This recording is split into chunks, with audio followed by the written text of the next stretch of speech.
I think we will start, and I'm sure we'll have a couple more people joining us as we move on. So first of all, good evening. Thank you all for being here today. We greatly appreciate your attendance, your participation tonight. I'm Henrik Schatzinger, and I may ask my colleagues to kind of to mute themselves just so that we only have one person sort of having an active microphone. I'm Henrik Schatzinger, and I'm the co-director of the Center for Politics and the People. And I'm here with my colleague, Brian Smith, Professor Emeritus of Religion. It is my great honor to introduce our speaker for tonight, Dr. Lynn Worley. Dr. Lynn Worley is the Director of Sustainable Peacebuilding Programs at the University of Wisconsin-Milwaukee, and she is also an Associate Professor in the College of Nursing. Her research focuses on documenting, analyzing, and evaluating how people identify, challenge, and transform injustice in their communities. By working with specific communities and organizations, her goal is to expand our knowledge of how communities that are equitable and peaceful can be developed. Dr. Worley's work has been published in a number of books and academic journals, including Peace and Change, Sociology Compass, and Social Problems. She's also received awards for her work, including an award for Outstanding Published Article by the American Sociological Association for an article entitled Discursive Legacies, the U.S. Peace Movement and Support the Troops. Professor Smith and I will guide Dr. Worley's presentation tonight with a couple of guiding questions.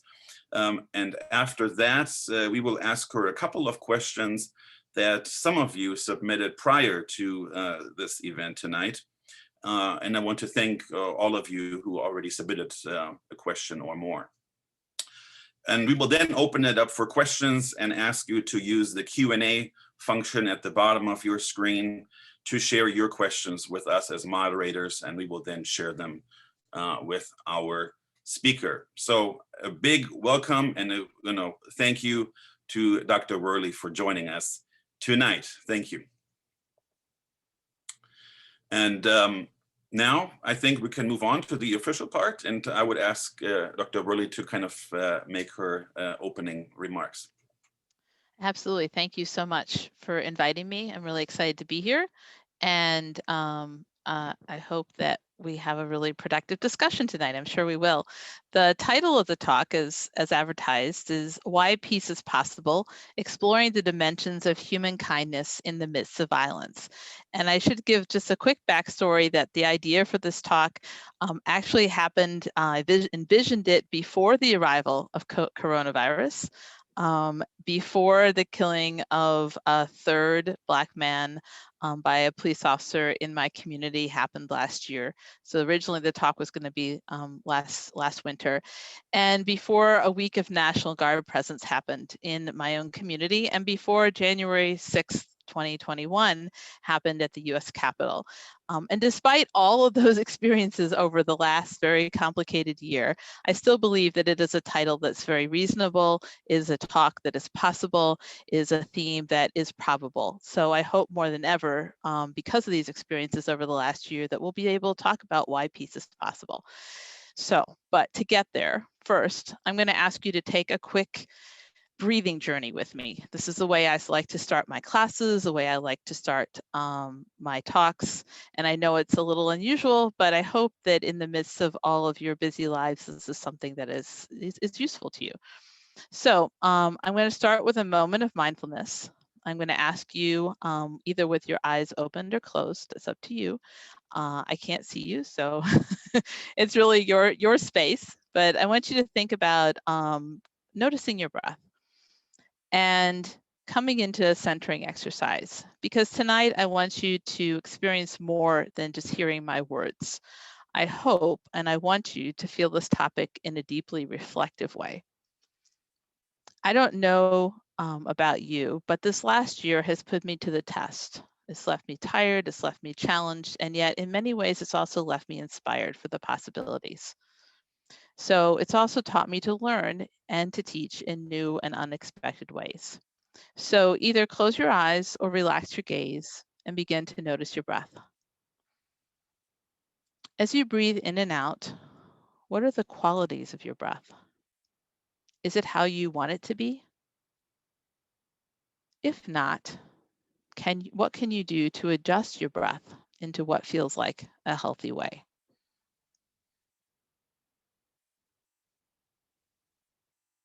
Now I want to ask you to think about the fingers and thumb on your left hand. As you do, I want to ask you to touch your left thumb to each finger, and as you touch your thumb to each finger, to think of a word that to you means kindness or is similar to kindness, our theme for tonight. Some examples might be goodwill or warmth or gentleness. And continue with each breath to touch your thumb to a finger on that hand.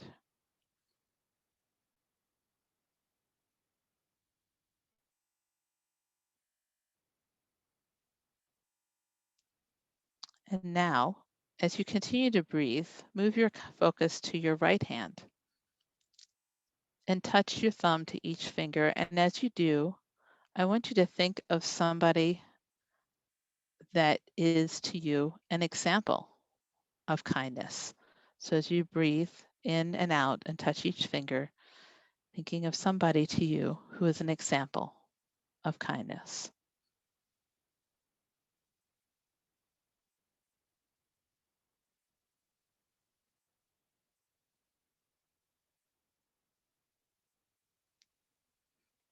And now, just asking you to finish out this moment of focus and mindfulness with 2 more full, deep breaths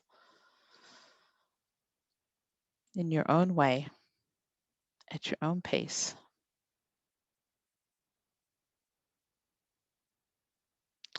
And that transitions us to continue with our discussion for this evening. Henrique, make sure to turn your microphone back on. Okay, thank you very much, Dr. Worley, for these for this opening exercise. And I can say for myself, I'm already feel like I've lowered sort of the temperature, which is wonderful. Your talk description says people should be optimistic, even in the midst of all the divisions, violence, and inhumanity.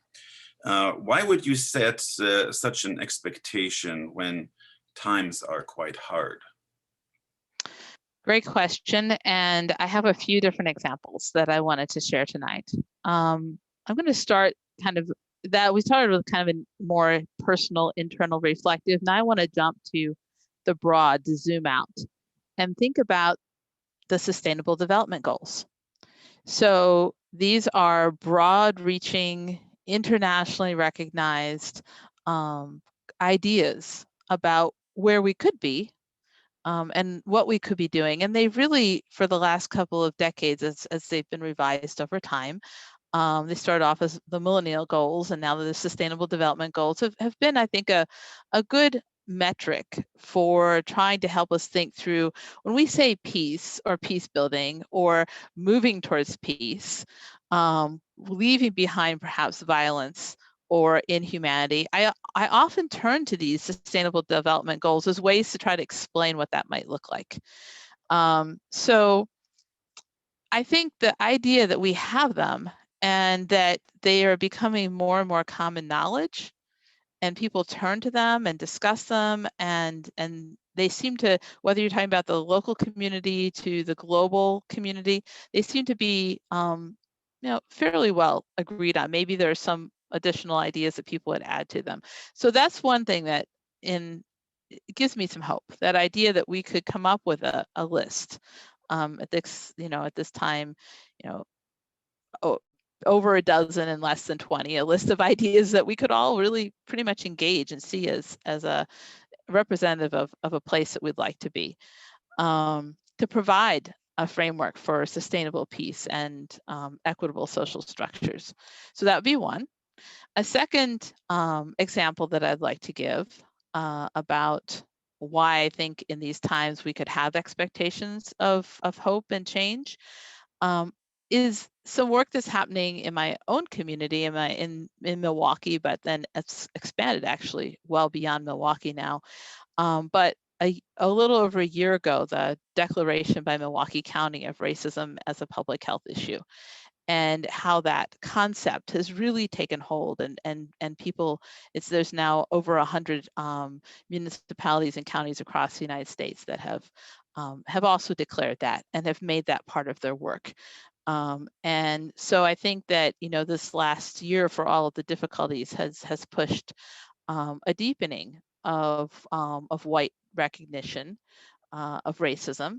I still think there's a lot, we'll talk more about this perhaps, a lot of accountability that needs to be done, but I think it is, to me, something that gives me some hope that, there are these possibilities for kindness and change and optimism. A third, perhaps worthy of further discussion, is what we've experienced with the pandemic. The places where we've seen collaboration. We also know there's been competition, but the incredible coming together that has happened around trying to figure out how to make structures and systems work and how to respond. A fourth that I would give that I think has been with us maybe a little bit longer is the growing recognition and list of things that we would consider crimes against humanity. So not just the idea of human rights, but really trying to put a name to what's acceptable and what's not acceptable. And then one last example I would give, I was looking around thinking of what are some concrete measures that we could look for. And in 2017, the RAND research group had a report that talked about the downward trends of interstate violence, with that there's really is a downward trend, and at the same time identified really two areas that probably are our biggest point of risk. One is economic downturn, and the other is climate crisis.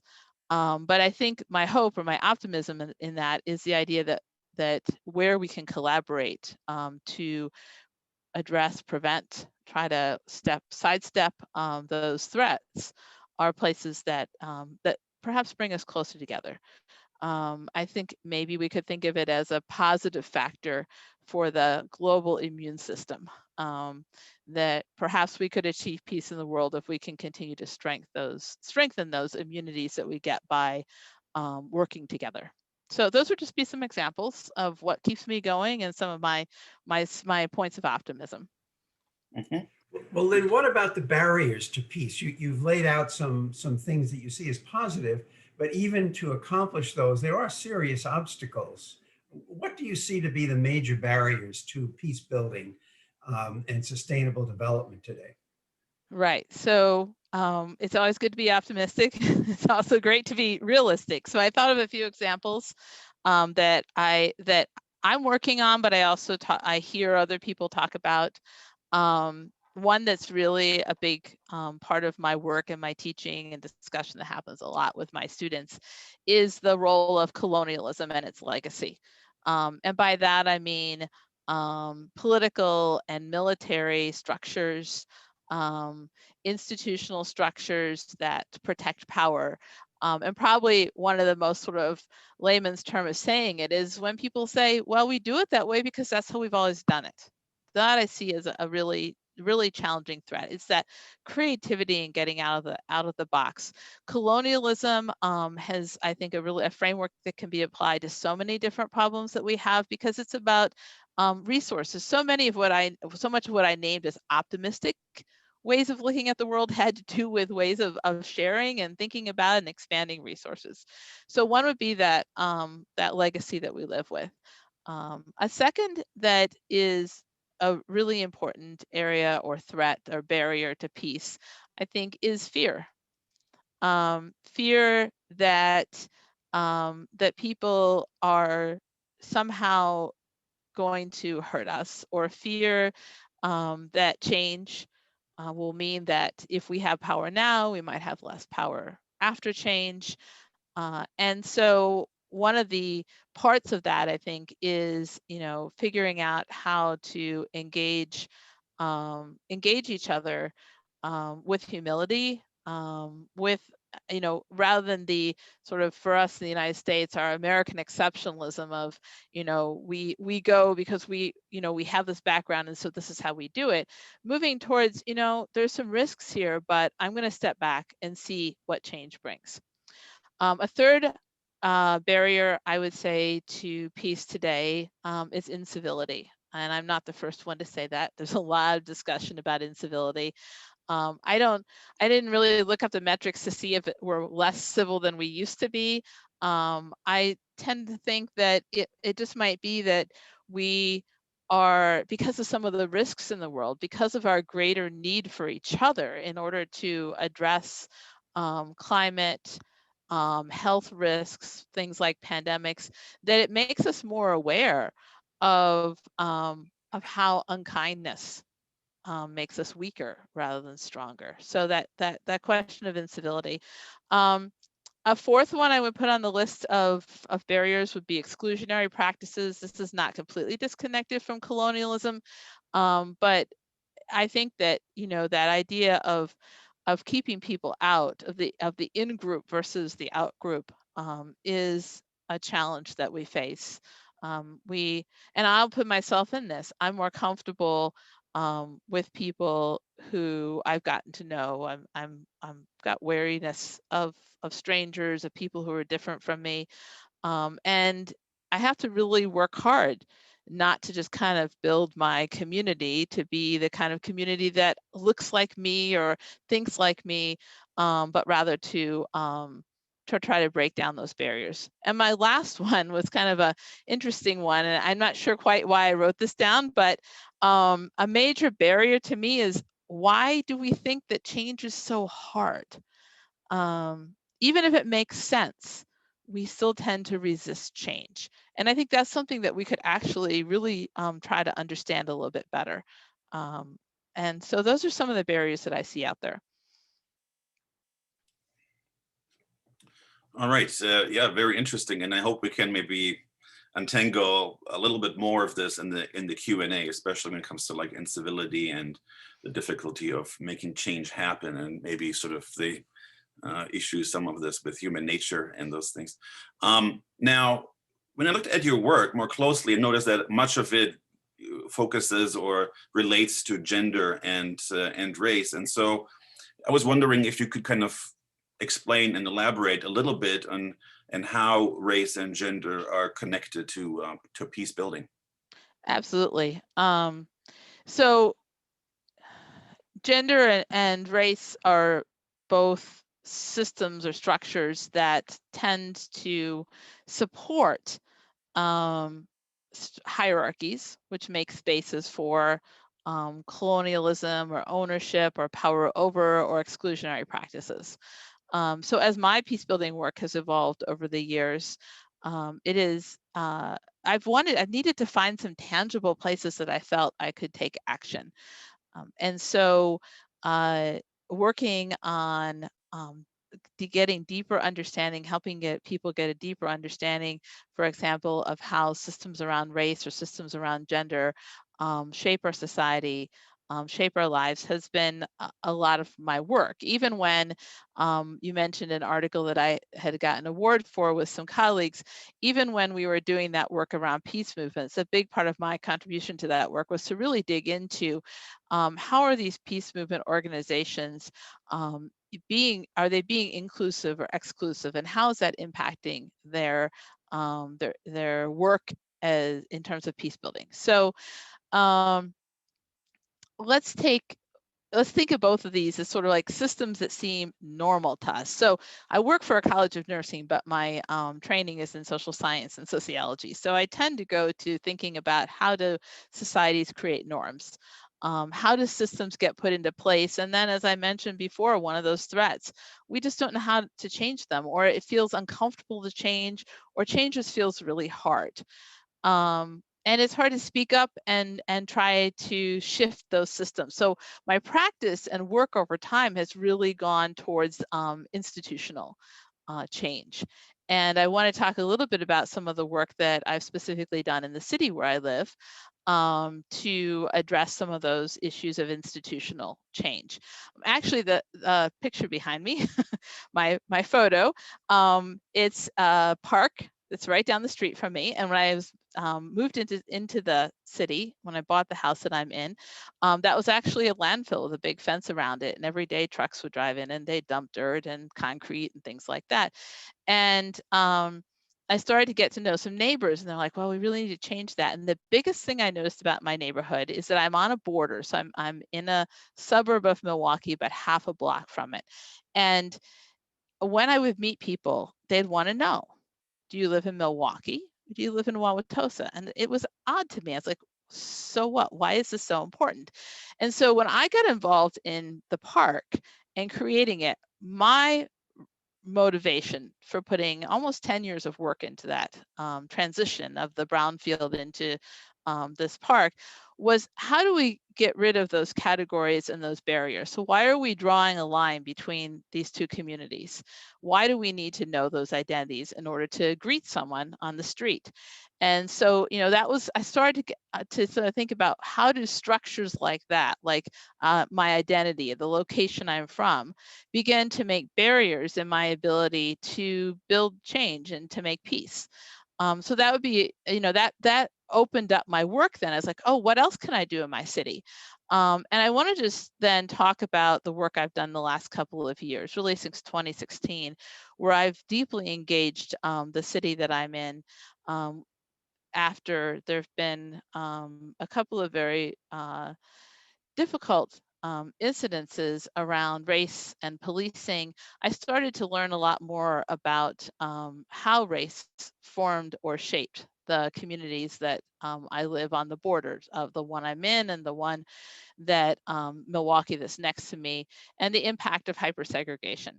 So as I started to do that, it really became my peace practice to try to understand, or peace praxis, if we want to think about practice and theory together, to try and understand how would we shift that. So what I would briefly share for a moment, if it's okay, is just a slide that talks about that process of change. So when I think about community change and institutional change, this first slide I put together on revising an institutional structure comes out of my learning of that process of how does a community that is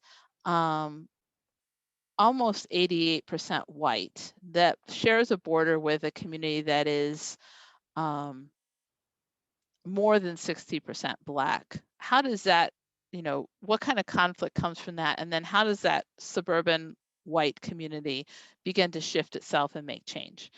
And so that work with community members has helped me to develop this model of institutional structure, which I think kind of speaks to, I'm hoping it speaks to why would I be working in this area of race and also in terms of gender change when I'm talking about peace building. So this, because I see a lot of the community conflicts, even the conflicts around the world, are so much tied to people's identities and this practices of exclusion. So what we've done in our city over the last few years is not just to think about how do we treat each other differently on the individual level, but how do we actually make institutions that help people to treat each other better?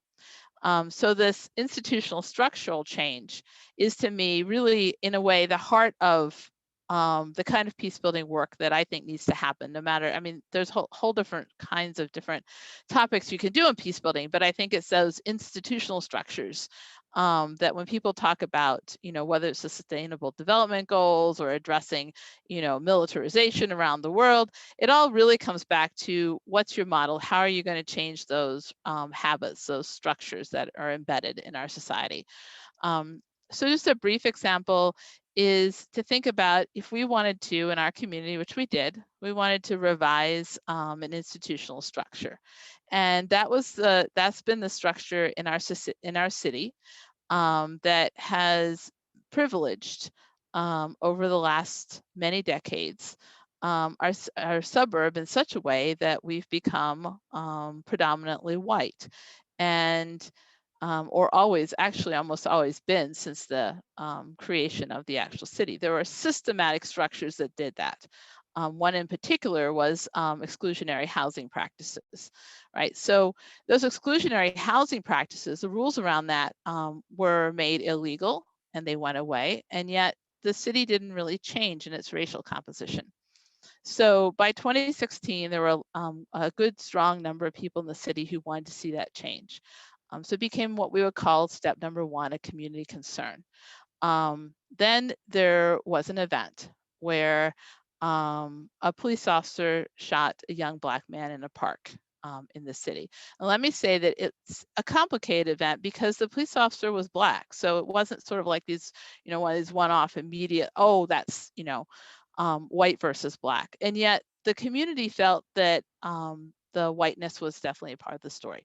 So we went on then as a community organization for the next couple of years in what I would call our peacebuilding practice to try to understand what was happening and what were the barriers to change and how could we make a difference. And we did that by creating relationships, by exploring empathy, by trying to understand why this community was stuck where it was.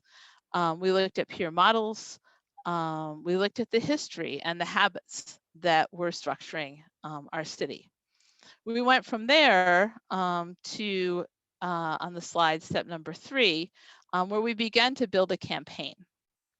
And we built a campaign around creating public support and understanding of the issue of racism in our city and how that was an exclusionary and conflictual practice.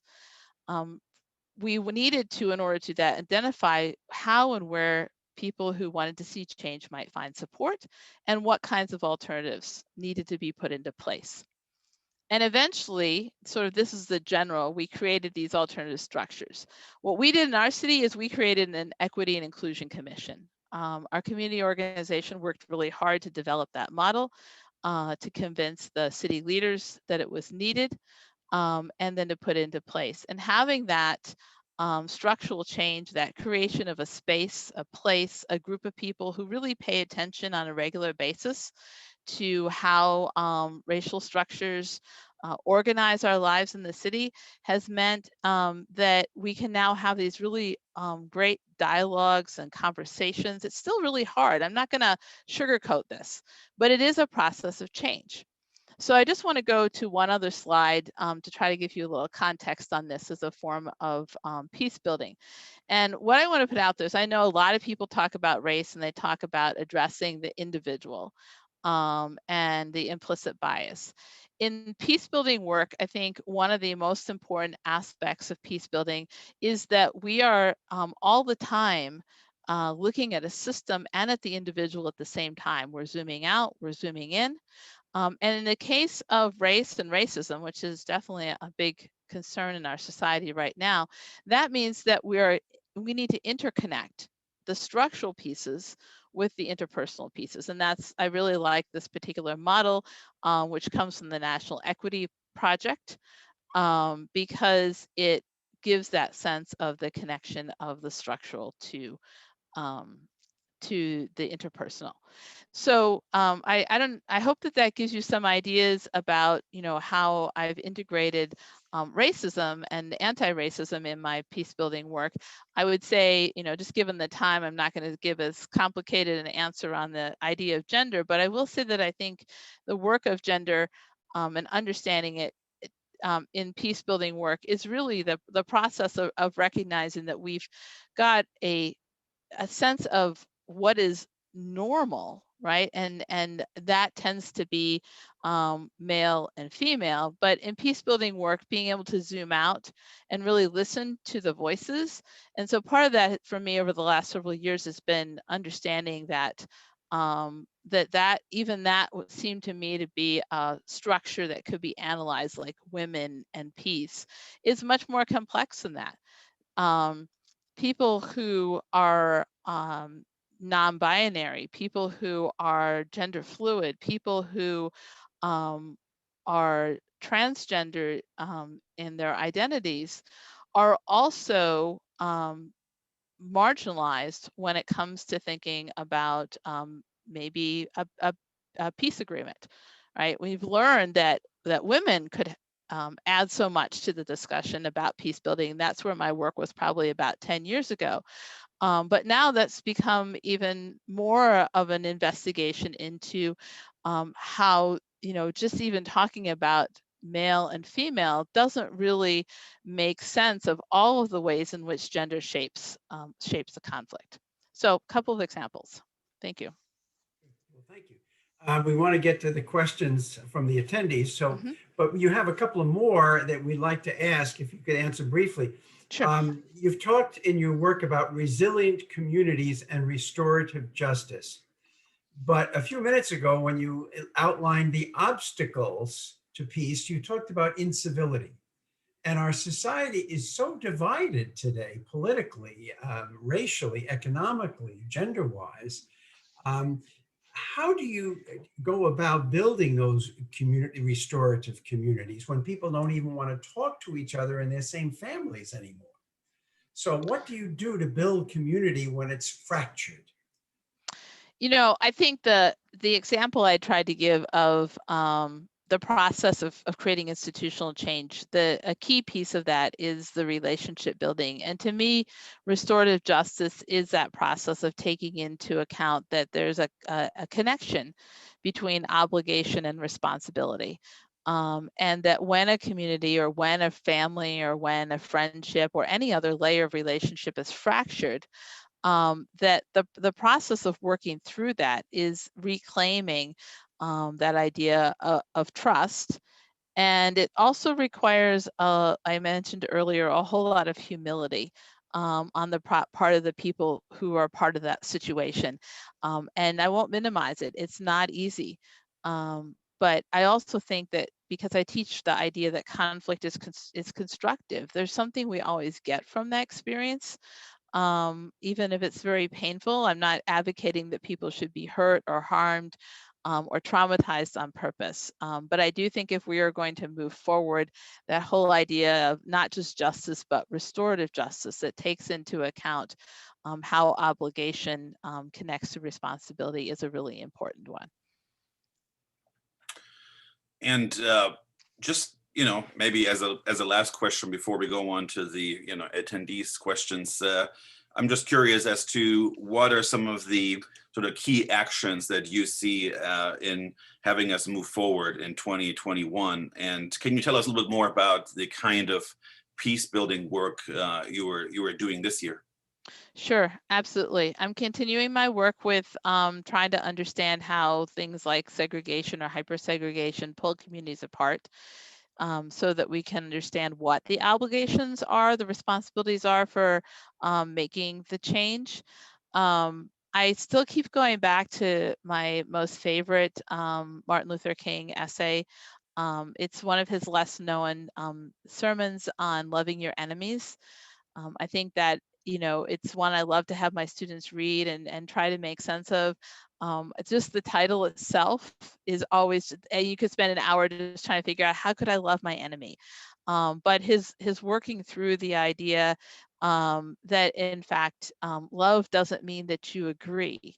Loving of the agape kind means that you perhaps embrace the value of that other, the value of the other ideas that are different from yours, engage them. It does not mean you have to accept them.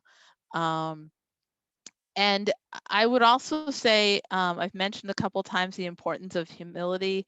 I think that, it's different from some people think about, oh, well, selflessness is the way to do this. But I really think it's more about, you don't want to let go of yourself, but you want to see yourself as part of a much larger whole. And that's I think what humility is about. And as much as possible, reflective work, making the time for that. Trying to figure out, how do I learn from the experiences that I'm having as I have them. Excellent. Thank you so much.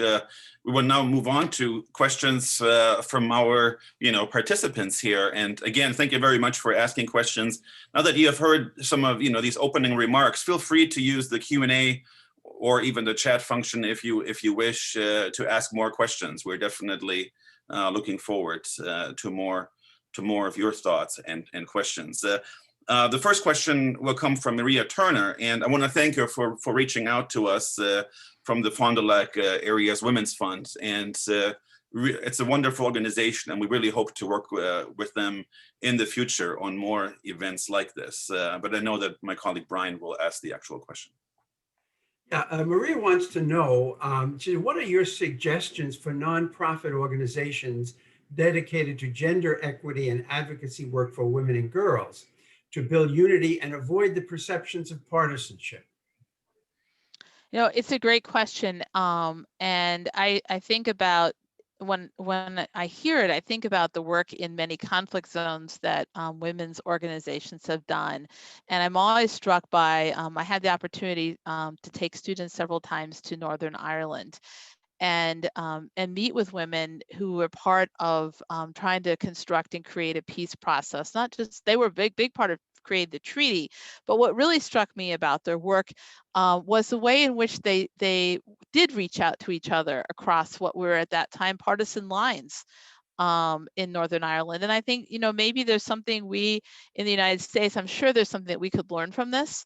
And it strikes me that the organizations that you're talking about, Maria, are really important in communities to build those relationships, to help with that more restorative justice feeling that, it's not about us or them or, over here versus over there, but it is, but how do we reach across that? And I think nonprofits like women's funds that you mentioned they could facilitate conversations. It could be an opportunity for dialogue. We're doing some work in Wauwatosa right now to open up opportunities for dialogue.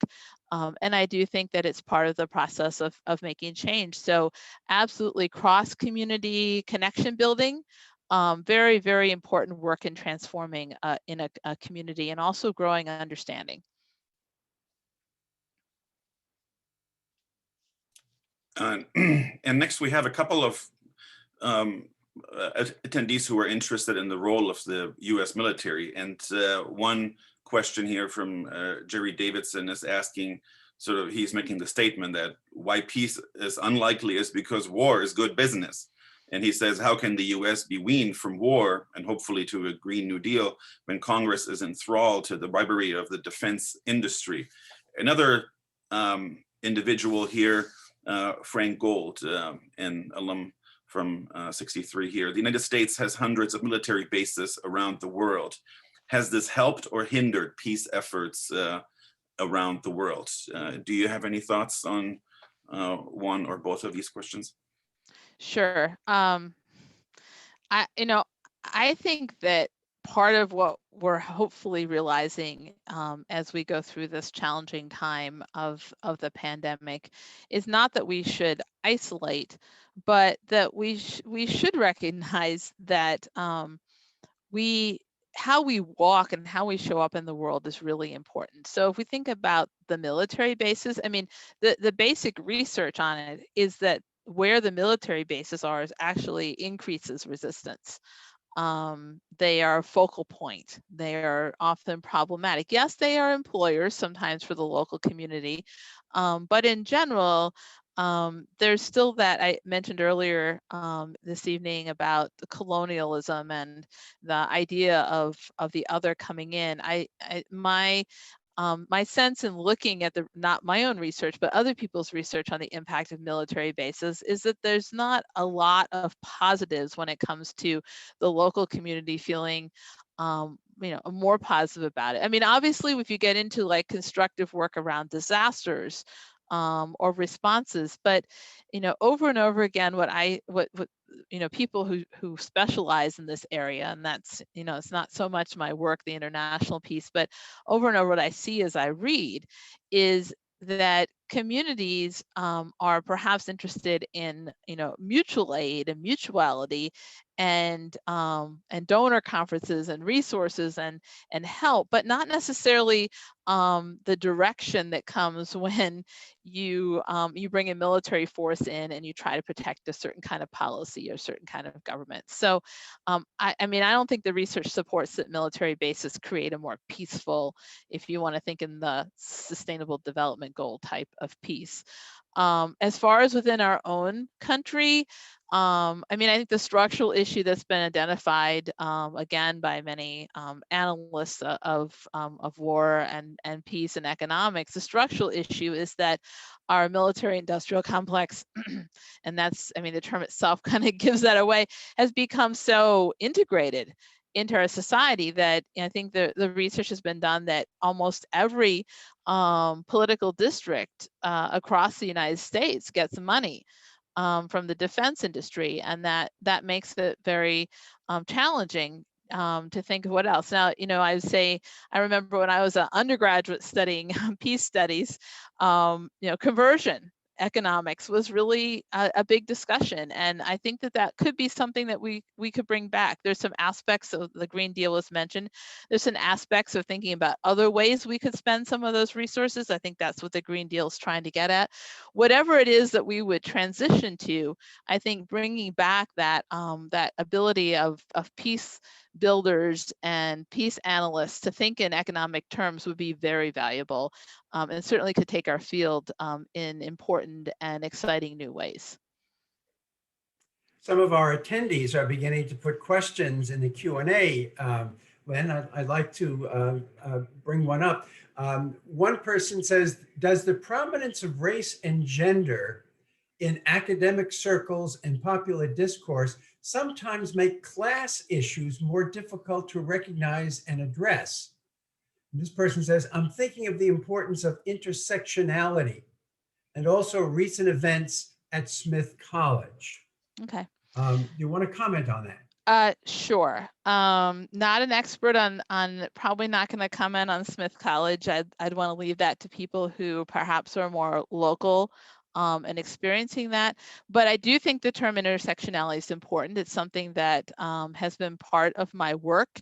I think of it though as a way of understanding the spaces. The way I try to explain intersectionality is you've got the identity, you've got the categories, you've got the forms of oppression, and I absolutely agree that class has to be part of that model as well. And there are some other aspects of it too that I think are important depending upon who you are. But to me, intersectionality is not about, and I think this has been said by people who research it as well, and I've written about this. It's not you know, adding or other or even competing these categories against each other. It's the spaces that happen in between them. It's I could say synergy is kind of like a negative synergy though. So what about class? I mean, class is really important and really significant, and it depends on when you look at like class in relationship to race. There are some scholars who say that the impact on Black and Brown people in the United States of the oppression that they experience is more about class than it is about race.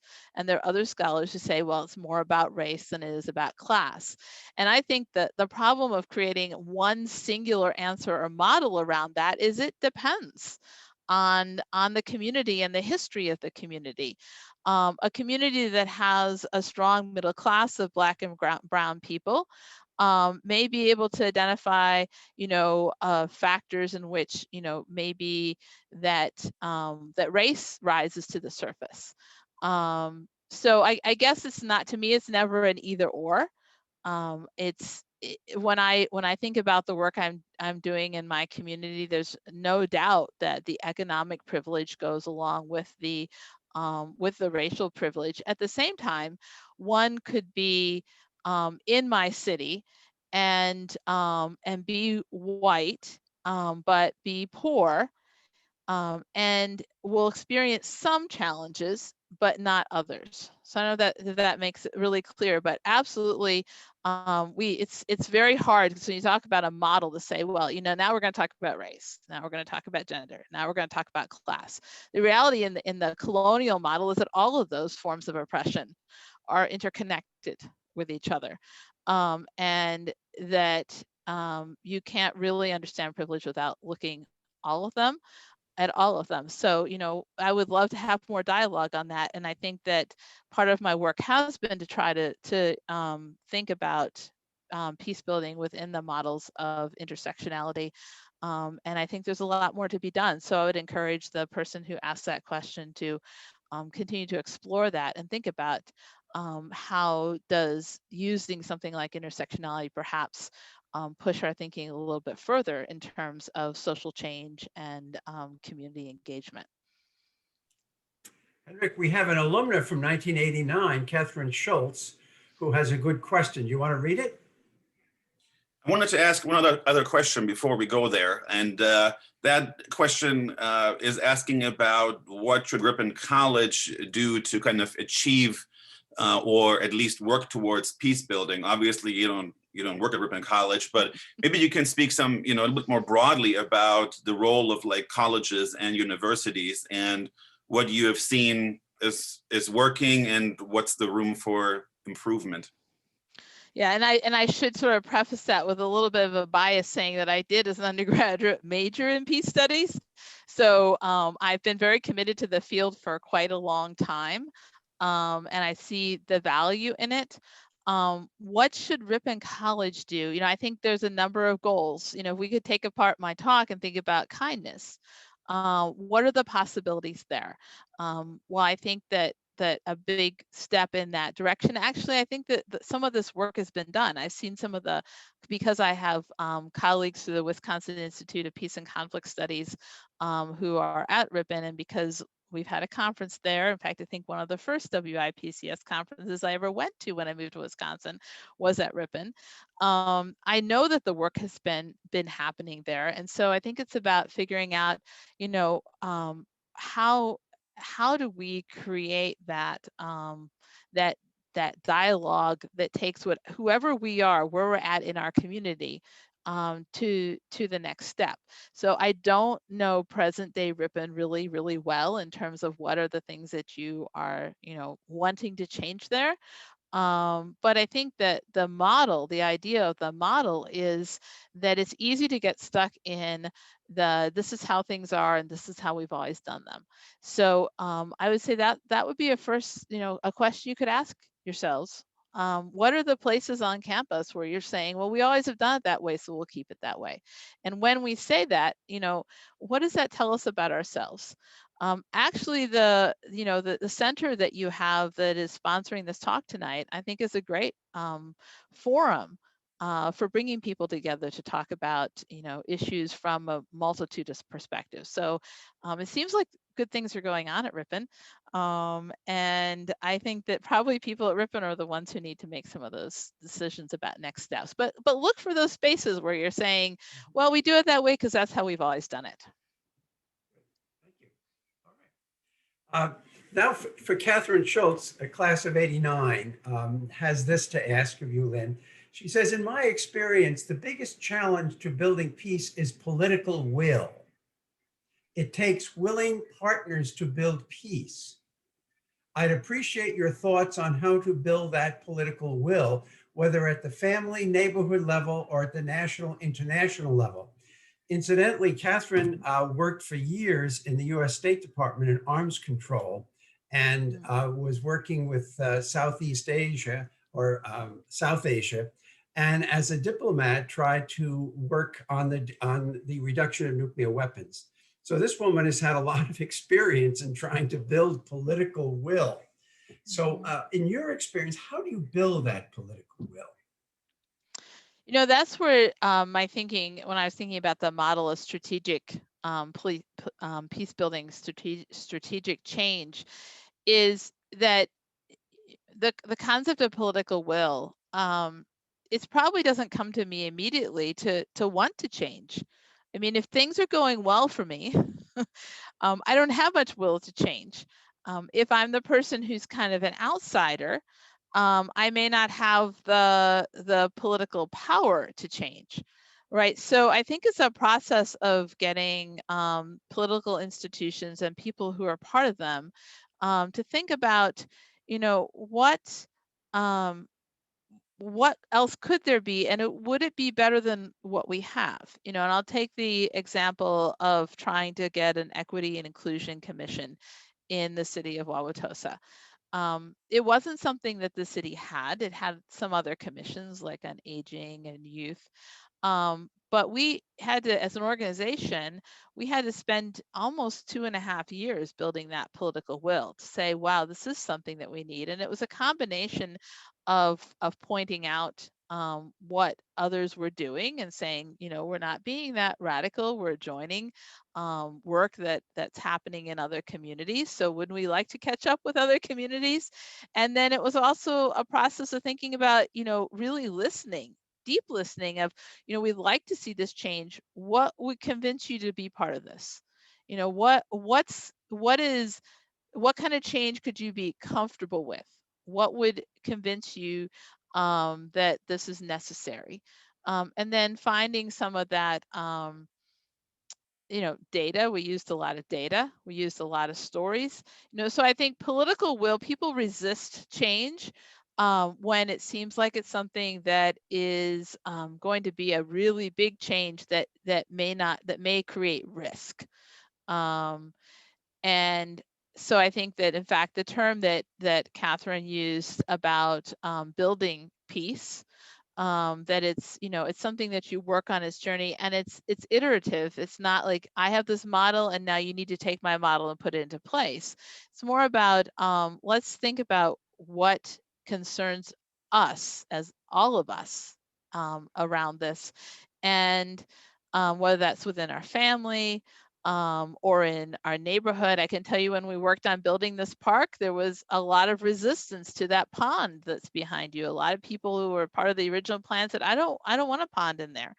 But the political will shifted for that when people realized that you probably can't see it, but there's also a labyrinth. It's kind of that light circle space, that if we accepted the pond, which was part of the city's plan for water management, that we could also have the labyrinth.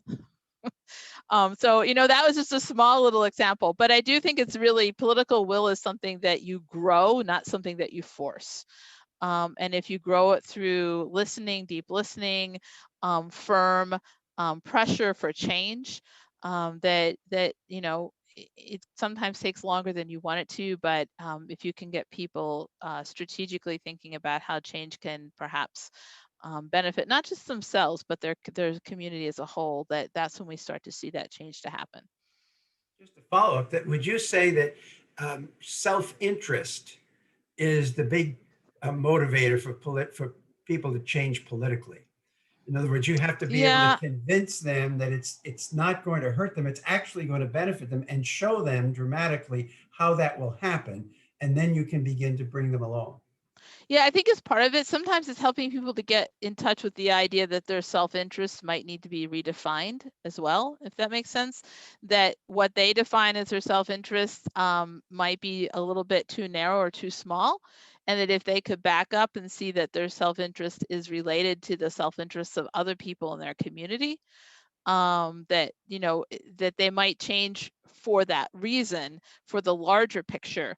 That's really getting people to zoom out a little bit, that they themselves may not need the shift, but maybe the larger neighborhood or other people in the community need that shift, and that's enough to make it make them willing, and to shift their thinking on the topic. Here's one more question. What role would you say does religion have on sustainable peace? So the individual here is wondering about, the role of Islam maybe versus Christianity and Judaism and other kinds of religions, and maybe to think about people who are quite religious. What are aspects of the religion that kind of you can bring to the forefront to kind of focus on, that kind of utilizes sort of this momentum towards sustainable peace? I think that religion is one of those aspects of our lives or our identity that, can either go towards pushing against peace building or supporting it. So I don't know that religion itself has a special recipe. The three religions that were mentioned are all very similar, and they have the interesting characteristic of both being important factors in solving many conflicts historically, but also important factors in perhaps, I don't want to say creating, but escalating conflicts. And sometimes in terms of people misinterpreting what a conflict is about. So I myself I have a faith practice. I would say that I'm religious. I was raised in a religious home, but I don't know that that gives me any particular special role, but I think it does give me a way, a process, an opportunity, perhaps a set of guiding tools that I can use in my peace building practice. But I think that, the three that were mentioned, I think all of those three have some pretty similar, guidance.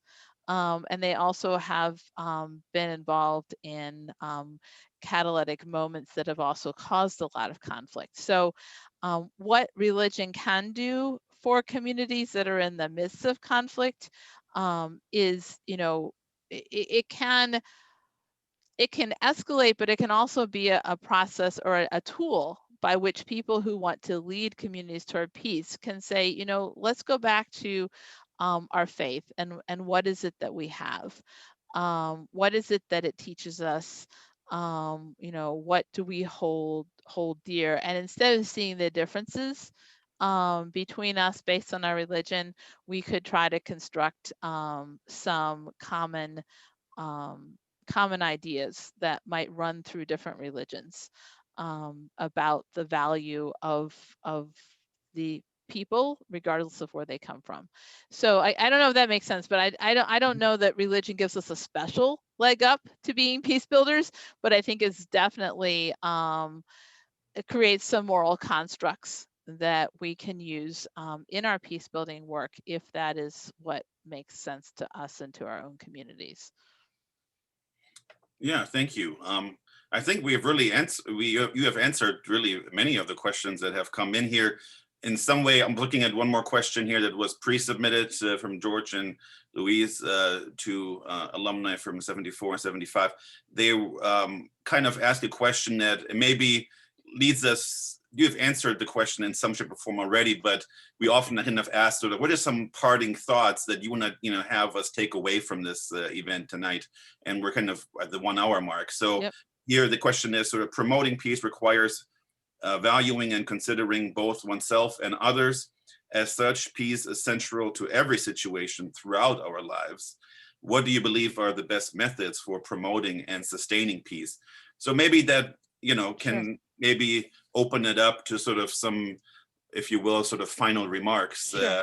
Unless, Brian, do you have any other more questions beyond that? I think that would be very good if you could give us some thoughts to take away. Then that would be wonderful. Okay, great. I'm gonna, if it works, I'm gonna go to my very last slide as my closing. And what I want you to see in this is I want to ask you to think as we close out about 3 things that you could do this year in 2021. One that is at the personal or interpersonal level, one that is at the community level, and one that is at the national or global level. I want you to think about 3 things that you might be willing to do either by yourself or in collaboration with others. And I will say a lot of my peace building practice that I think is most effective, I do with others because it gives me a much broader dimension of understanding. Not just my lens, but I have to, sit and think and share with others. So, I was thinking about, what George and Louise Boothby were saying is that absolutely, there are levels, there are layers. We want to consider what we perhaps are able to do and how we do that in connection with others. And in terms of the best way to sustain or create, I think it's that process of realizing that these layers of personal, community, national or international, they're really interconnected.